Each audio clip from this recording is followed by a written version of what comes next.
At this point, Kirby in the Forgotten Land is more stale than complaining about wokeness in games. I can't believe they changed Kirby from white to pink. This is genocide! Next, they're gonna make Chef Kawasaki vegan. I wasn't expecting much from the game's new Star-Crossed World expansion, but when playing it, I had my mind blown realizing something that I think I had known all along, but I just hadn't been able to pinpoint it. So, come along with me, and we'll figure out just what makes this DLC work. Star-Crossed World is essentially just more of Forgotten Land. Not that that's a bad thing. Because call me crazy, but let's say, for instance, I love cheesecake. I have a piece of cheesecake. If I have another piece of cheesecake, it's gonna taste the same, it's gonna be delicious, I'm gonna love it, and I'm gonna want some more. So, what's the big deal? Forgotten Land is a 3D Kirby game in the best way. All the personality and fun of the 2D games, with the twist of being 3D and all the benefits that come with it. The up in frame rate and resolution gives it a well-executed facelift, unlike whatever happened to Simon Cowell. The gameplay of the expansion is largely unchanged from that of the base game. Pilot Kirby through fixed camera 3D environments, sucking up enemies for their powers, and unlocking new Mouthful modes. If you've played the original, you'll know that it's much closer to Mario 3D World than it is to Mario Odyssey. But even though I still wake up in the middle of the night in a cold sweat sometimes when remembering the 3D World announcement, I have to admit that while the fixed camera might seem limiting, it has its own slew of benefits. The biggest problem that many 3D platformers face is the camera. Almost every one of these types of games from the 90s and early 2000s can be summed up with a sentence, "It's pretty good, but the camera is atrocious." It's just like me whenever I don't like a photo of myself. I blame the camera. That problem can't exist here because you can't control the camera. The developers can place it so that you see exactly what they want you to see, but also what they don't want you to see, like a VTuber. Star-Crossed World is full of secrets. The camera will often frame them to be just out of sight enough to be easily missable, but present enough to let you know that there may be something hiding there. This wouldn't be possible with a fully controllable camera. So a fixed camera isn't necessarily worse or better than a controllable one.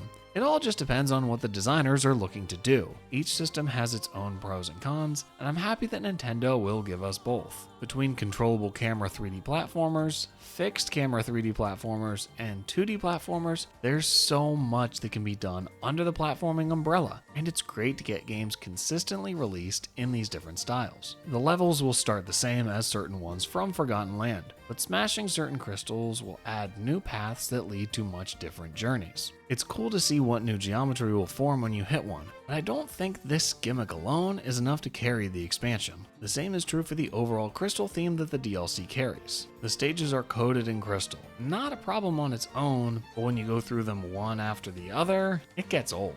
One of the best things about the base game was how strong its level themes were. Each stage felt different from the last, with concepts that were fully actualized. The settings of the worlds would dictate what the obstacles would be, in a method that showed a masterclass of contextual level design. Each stage brought something new and unexpected to the table. My only problem with them was that they weren't named after food like in past Kirby games. Although, maybe they were running out of good alliterations. Onion Ocean? Bleh. The same variety in the stages is not present in Star-Crossed World. Here, all of the levels are remixes of existing ones from the base game, with crystals changing them up. I try not to knock game developers for reusing assets when it makes sense, but I can't pretend that I wouldn't have rather had more new material. Crystal theme is fine, but when seeing it level after level, it gets old. I would have much rather had an entirely new set of levels with a new set of level themes. I understand that this likely would have been more expensive than what they ended up doing, but given that this expansion is releasing over 3 years after the original game, it's obvious that they could have been more ambitious. But on the other hand, this DLC coming out so long after Forgotten Land means I don't remember many of the original levels anyway. So I guess we can consider this a wash. So that's why the game is called Forgotten Land. It's because you're supposed to forget everything about it after you play it. But the star of the show is not the fixed camera, or the crystal theme, and the minorly disappointing changes that come with it. The thing that makes Star-Crossed World great is what I now understand to be what originally made Forgotten Land great.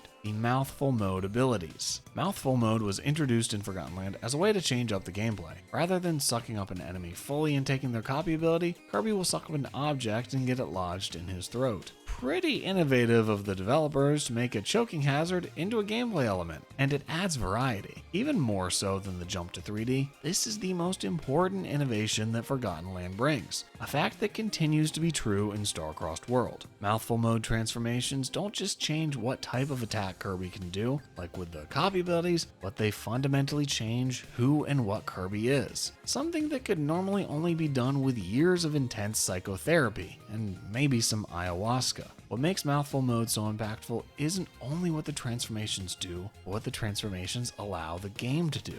In a linear platform game like Forgotten Land, variety in the gameplay is key. You don't want the player doing the same thing for too long, since you'll risk them getting bored and going to do something else, like play Fortnite or jerk off. That's why you have to keep them engaged by constantly throwing in new things, like power-ups, bosses, or environmental changes. A baseline Kirby game is already pretty good about this, since the player can grab a different copy ability anytime they're burnt out on whichever one they're using. The problem there is that much of the time, a certain copy ability might be recommended to get through a section of a level, but it isn't required. Video game players aren't always very ambitious in the games they're playing. A lot of the time, they'll just find one strategy that works well enough and repeat it over and over again, unless you stop them. This is where Mouthful mode comes in. When one of the objects that you can suck up appears, you have to use it in order to progress. The level will be completely tailored to it, taking advantage of the unique abilities that the transformation brings. The player won't get bored because all of a sudden, they're doing something entirely different than before. Even though the levels are pretty short, a ton of variety is packed into each one and can be nicely divided up into sections that offer their own individual challenges. Because the Mouthful modes change what Kirby's abilities are so fundamentally, the stages are able to be much more customized around the powers than they are the copy abilities. It's impressive how the developers have turned Chubby Bunny into a true gameplay mechanic. It also helps that the new Mouthful modes they introduce here are really good. First one you come across is Spring Mouth, which has Kirby constantly bouncing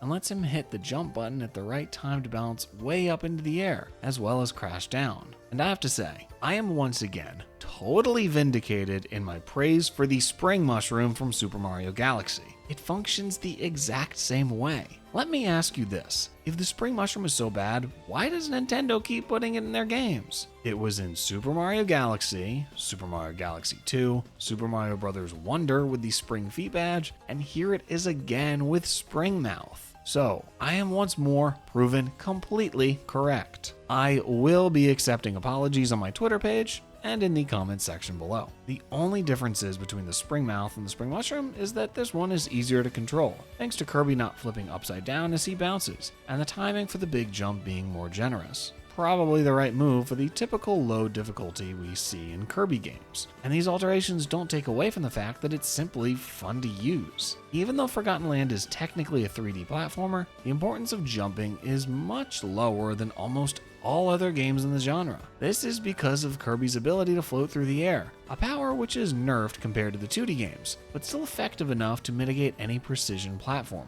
I feel like a lot of the time when I play a Kirby game, I end up forgetting that he can float. I'll miss a jump and then go, wait, I can just float past this. What am I doing? However, Spring Mouth brings jumping back, since with it, that's pretty much all you do. It's far from the most complex Mouthful mode ability, but powerful in transforming what the player does. Whatever the game has you do right before or after it, whether it's combat, basic platforming, or exploration, will feel very different from what you're doing with the Spring.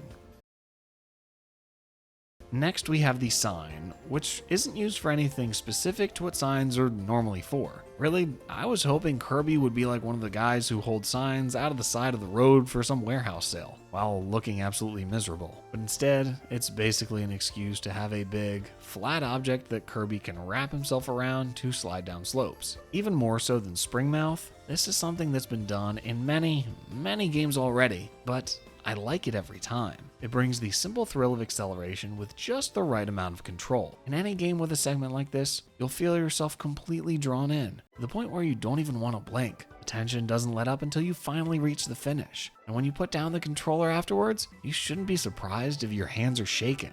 A section like this is the perfect way to inject some adrenaline into a game, so even if the sign doesn't bring anything new, I'm very pleased it's here. The best Mouthful mode, however, is Gear Mouth. In this, Kirby rolls around and climbs on vertical surfaces by dashing into them. This completely transforms how you look at the world around you. So many possibilities open up, from level geometry to unique enemies to the ability to hide secrets. Even though it's very different from the typical Kirby form, it controls so intuitively and always does exactly what you want it to do.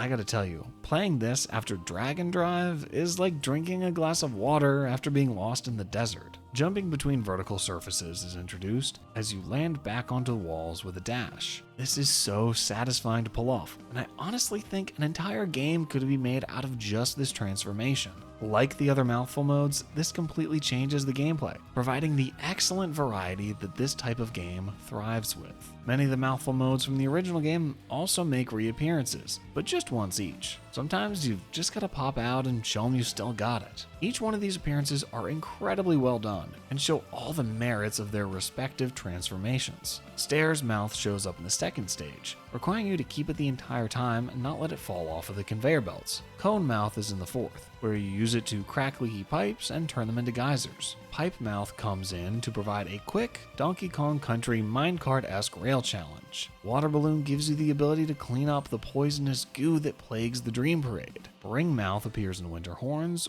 with a very interesting snowman making objective, but also appears again in Redgar Forbidden Lands, where you have to blow on fans in order to make the walkable terrain arise from lava. This section is so good, and it alone proved itself to me as the reason why the Ring Mouth power is the best one of the original game. Car Mouth also appears in this level, but honestly, looking at it now, it's just a less interesting version of Gear Mouth. They function in pretty much the same way, but Gear lets you climb on walls, which Car does not. I like my Mouthful modes like I like my Zelda games, with climbing. What really makes it clear that the Mouthful modes are the star of the show in Forgotten Land is how copy abilities are treated in this expansion, which is not well at all. Compared to the Mouthful modes, they aren't just stuck in the back seat. They're being dragged along behind the car by a 12-foot rope. While 3 new Mouthful modes are introduced, there's 0 new copy abilities, which is a real shame. In most Kirby titles, the copy abilities are the game, but here,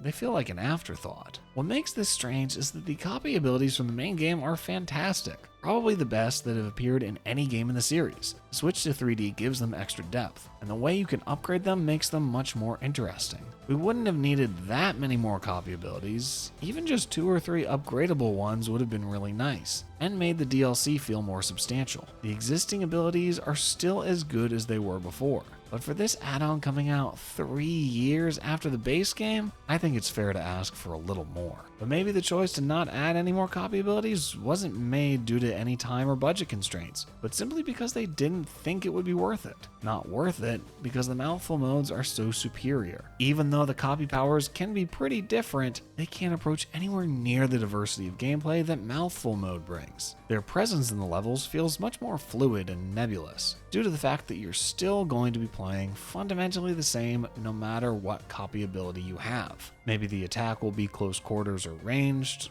maybe it'll be fast or slow, but in the end, they'll all do pretty much the same thing, just like Nintendo YouTubers. Compared to how wild and unlike the Mouthful modes can be, copy abilities simply can't compete. Maybe the developers knew this, and they decided not to bother with any new ones. So revisiting Forgotten Land with this new expansion showed me something that I may have known to be true in the back of my head long ago, but just now am I able to put my finger on it. That's the fact that the copy abilities, while cool, aren't what makes this game great. The Mouthful modes are what elevate it from what would be a solid but otherwise unremarkable 3D Kirby game into a truly genre-defining experience. Each one of the Mouthful modes might seem simple on their own, but it's how they all fit together into the grander scheme of things that makes this game such a treasure. Each Mouthful mode serves its own unique function, adding the perfect amount of variety to the gameplay. The new Mouthful modes introduced in Starcrossed World are among the best of the entire lot, and serve as proof that they're the true star of the show,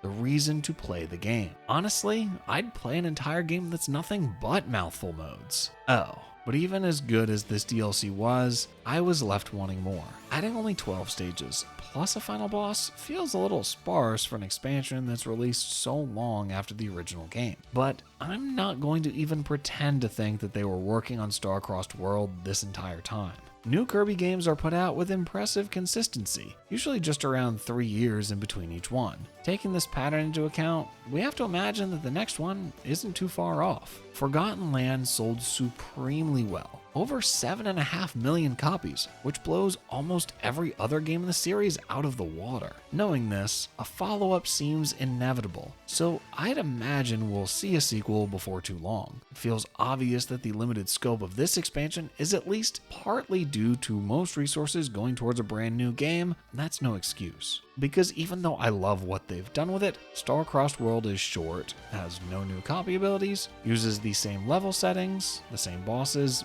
and a lot of the same enemies. More work going into a sequel to Forgotten Land might be the reason that this DLC is as small as it is, but a reason isn't an excuse. I don't like to brush off criticism for one game by using the justification of a hopeful possibility of another game. Even if a new 3D Kirby releases soon, you still have to deliver on this. But even so, with Star-Crossed World, I like what I see, and above all, I'm ready for more.